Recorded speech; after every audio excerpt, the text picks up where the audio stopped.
नमस्कार, हर हर महादेव, जय भोलेनाथ। आप सभी का स्वागत है आपके खुद के YouTube चैनल पर, जिसका नाम है चाचा के फैक्ट्स। मेरा नाम नितिन है। मैं कहानियां सुनाता हूँ, कभी फैक्ट्स, कभी ईश्वर से जुड़े चमत्कार, कभी रोचक पौराणिक कथाएं और कभी तीसरी शक्ति के प्रकोप। कहानी के माध्यम से समझाता बताता हूँ। अगर आपके पास भी कोई ऐसा एक्सपीरियंस है जो आप हमारे साथ साझा करना चाहते हैं तो मैसेज करिएगा। Facebook, WhatsApp, Insta, comment section, कहीं भी आप मुझे मैसेज कर सकते हो। अभी फिलहाल चैनल का इंट्रो, फिर उसके बाद आकर कहानी शुरू करूंगा। कहीं मत जाइएगा, पूरी कहानी सुनिएगा। हर हर महादेव।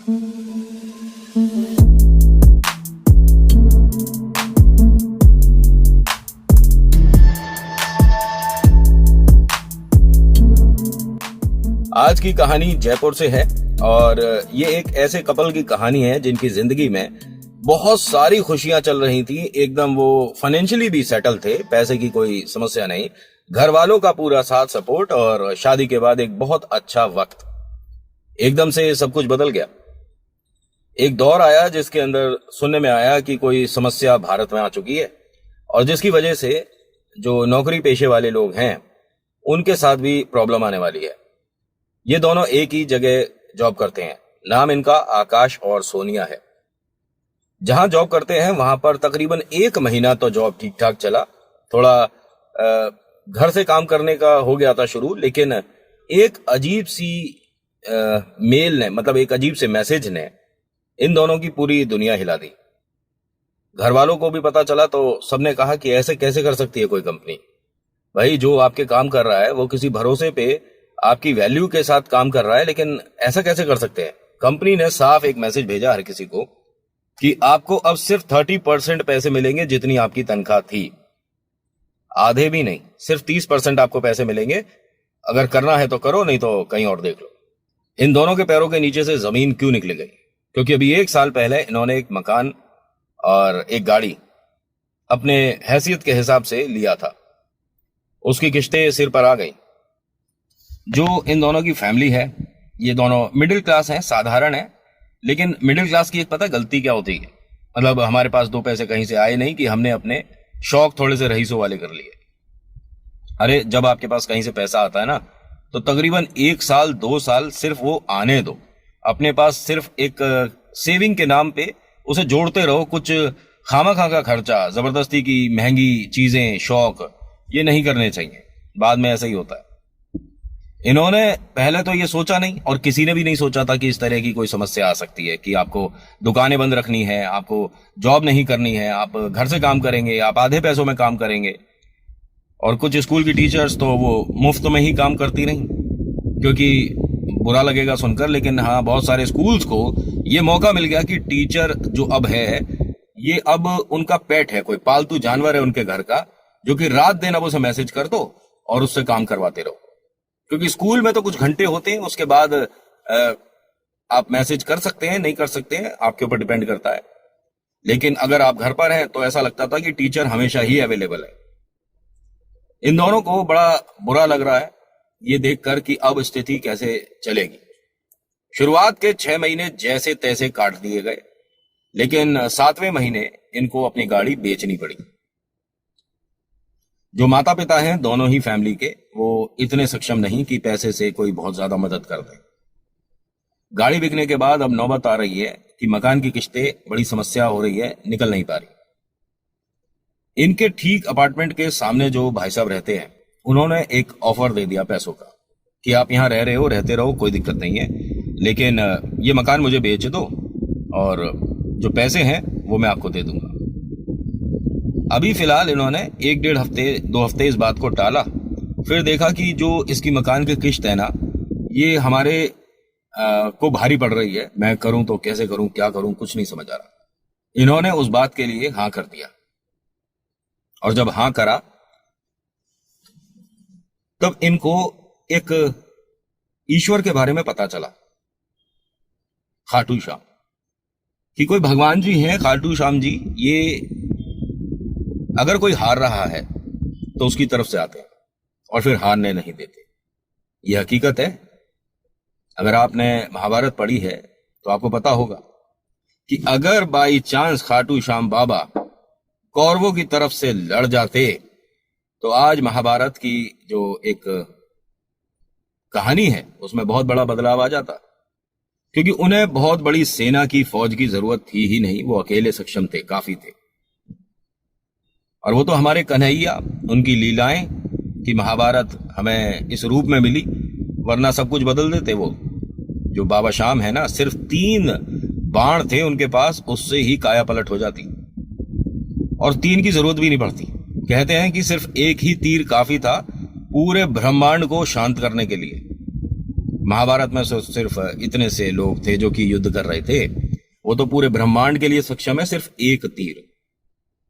खैर, इन 3 बाणधारी के बारे में जब पता चला तो उसने बाबा से एक अरदास अजीब सी लगाई, ये जो लड़की है,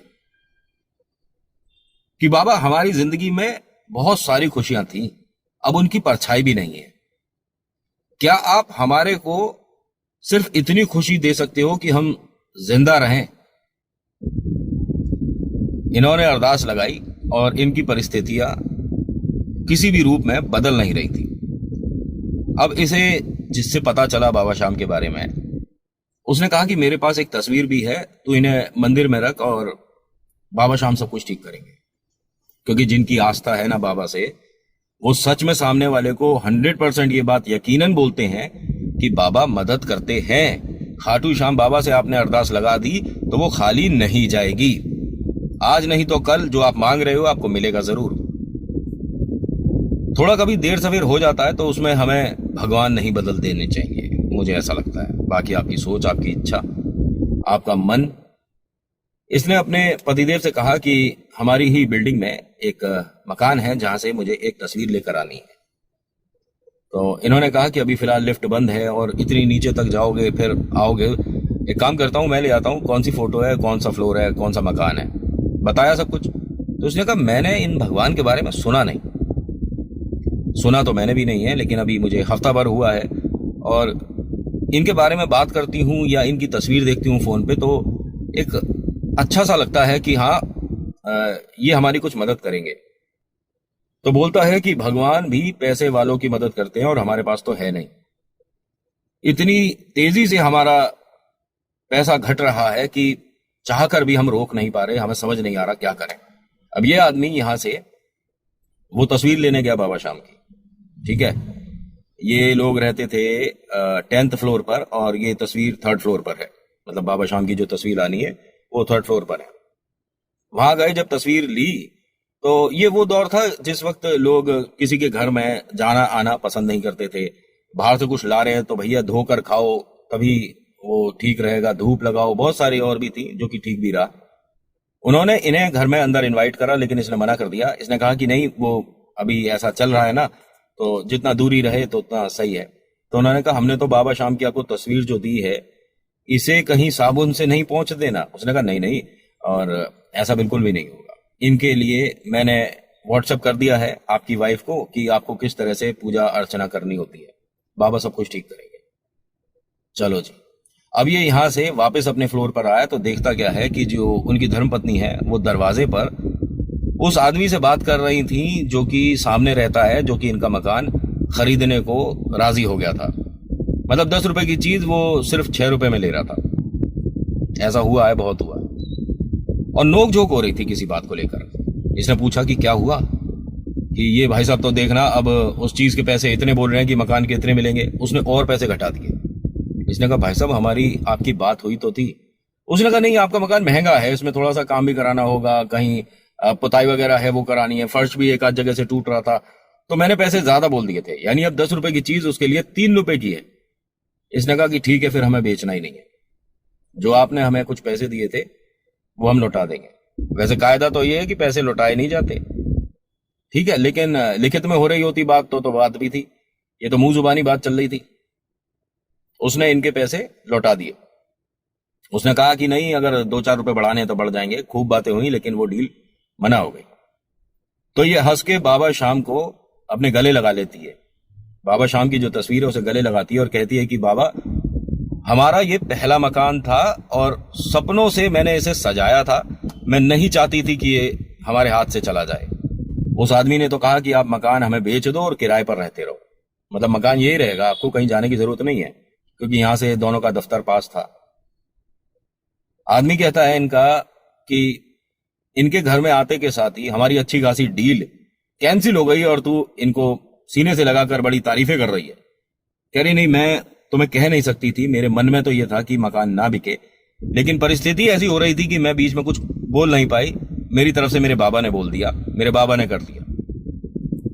इन्होंने मंदिर में स्थान बनाया, बाबा शाम को रखा और एक बात बोल दी कि बाबा हम दोनों अब ना टूट रहे हैं, हार रहे हैं। ये महीना सिर्फ और सिर्फ 8 दिन का बचा है, उसके बाद दोबारा से वो 5 दिन 6 दिन जो आएंगे बैंक के जिसपे हमें पैसे जमा करने हैं, तब तक कोई चमत्कार कर दो। यानी कि बाबा को मोहलत दे दी, 10 से 12 दिन में कोई चमत्कार दिखा दो, वरना बाबा जी आपके इस चमत्कारों पर हमें शंका होगी, शक होगा, डाउट हो जाएगा भगवान जी। और बाबा तो देखो जी जैसा आप कहोगे वैसा कर देते। 3 दिन बाद इनके ऑफिस से कॉल आ गया कि सॉरी, हम आपकी जॉब कंटिन्यू नहीं करवा पाएंगे, ये मंथ आपका लास्ट है।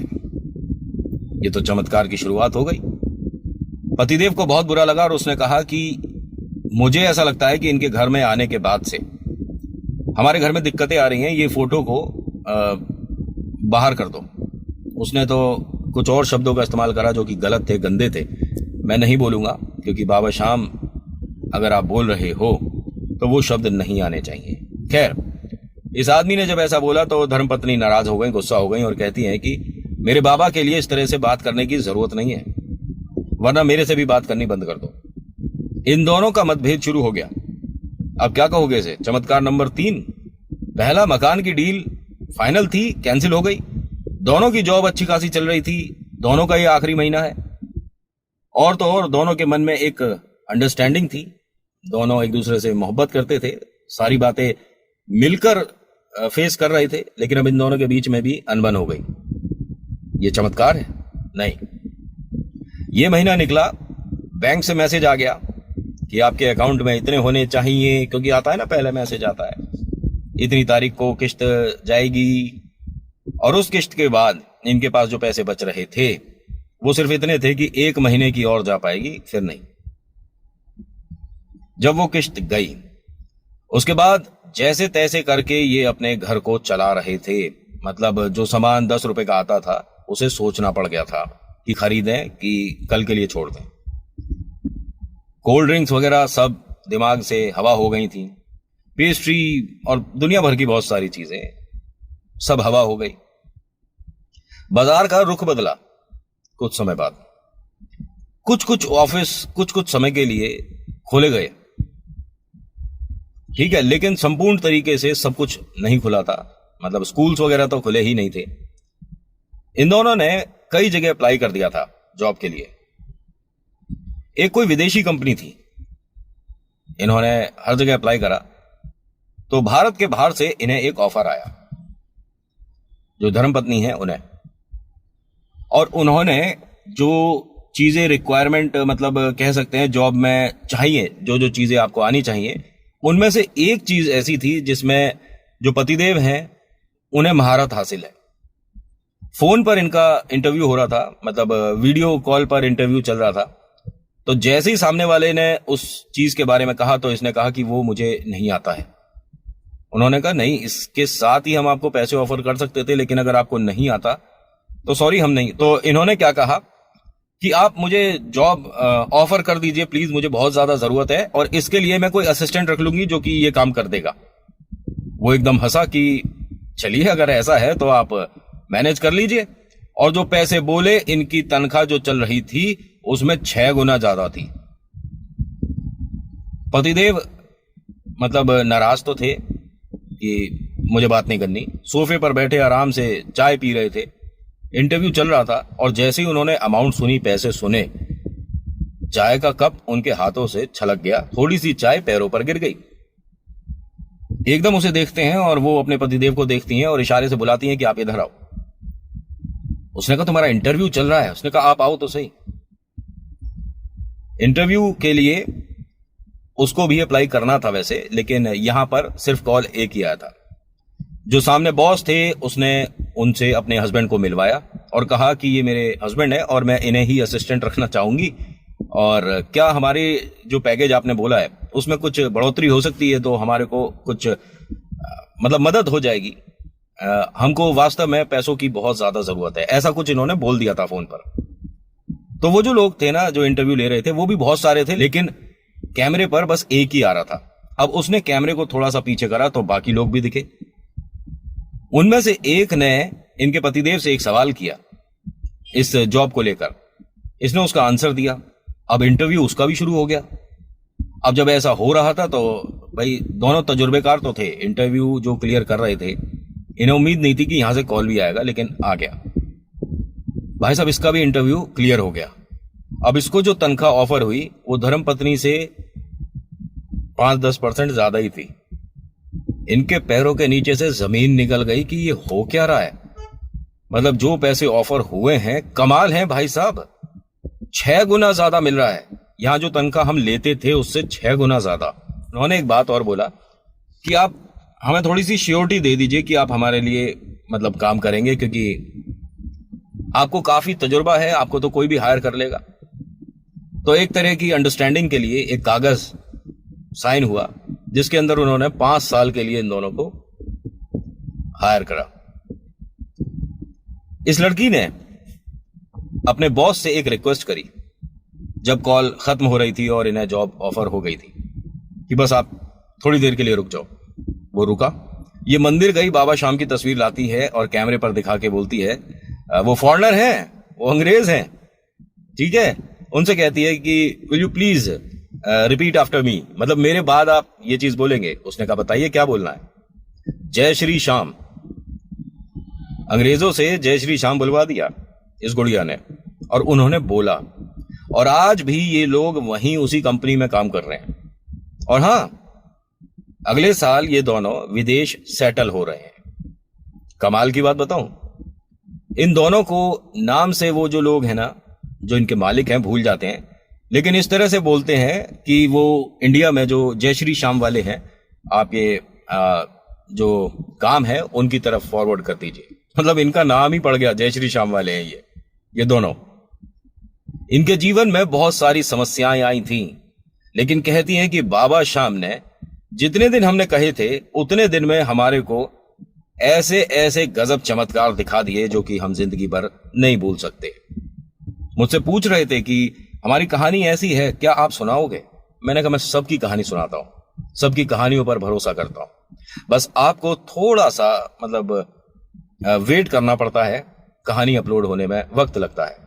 मेरे पास एक गुड़िया है, उसका मैसेज आया, रात मैसेज आया था व्हाट्सएप पर, अगले दिन सुबह आया, शाम को आया, और रात को एक मैसेज आता है कि अगर तुझे कहानी अपलोड नहीं करनी तो बहुत सारे चैनल है वहां सुना दूंगी जब तेरे पास वक्त नहीं है। अब मेरी टीम ने जब मुझे दिखाया, मैंने कहा कोई बात नहीं, हर तरह के मैसेज आते हैं, मेरी कहानी सुना अभी, अगली कहानी मेरी क्यों नहीं सुनाई।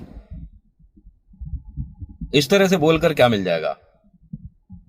क्योंकि वो मैसेज देखकर बड़ा अजीब लगा। शुरुआत में बड़ा अच्छा लगा, शुरुआत जय श्री श्याम से हुई, और फिर एंड में आया मैसेज, मतलब अगले दिन शाम को, कि तुझे अगर नहीं सुनानी तो मत सुना, ज्यादा ही तू बिजी है। हाँ, बिजी तो मैं ज्यादा ही हूं, ठीक है, थोड़ा वक्त तो लगता ही है।